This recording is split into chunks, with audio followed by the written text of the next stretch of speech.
এই কারণে তো শিবির এগিয়ে যায়। শিবির মানে শিবিরের বিরুদ্ধে এত প্রোপাগান্ডা, শিবির এগিয়ে যায় কেন? শিবিরের প্রত্যেকটি ছেলে মেধাবী, প্রত্যেকটি ছেলে পড়াশোনা করা যায়। এই যে প্রশাসনকে জোর করে দখল করা যায় চেয়ার, আমি যে জোর করে নিতে প্রশাসনের চেয়ারে বসতে পারবো?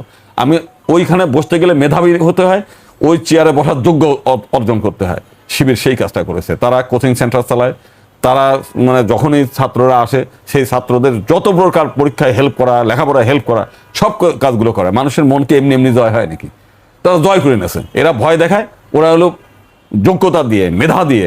এবং শিবিরের ছাত্র সব থেকে ভালো রেজাল্ট করে। কেন করে? কারণ তারা পড়াশোনায় মনোযোগী।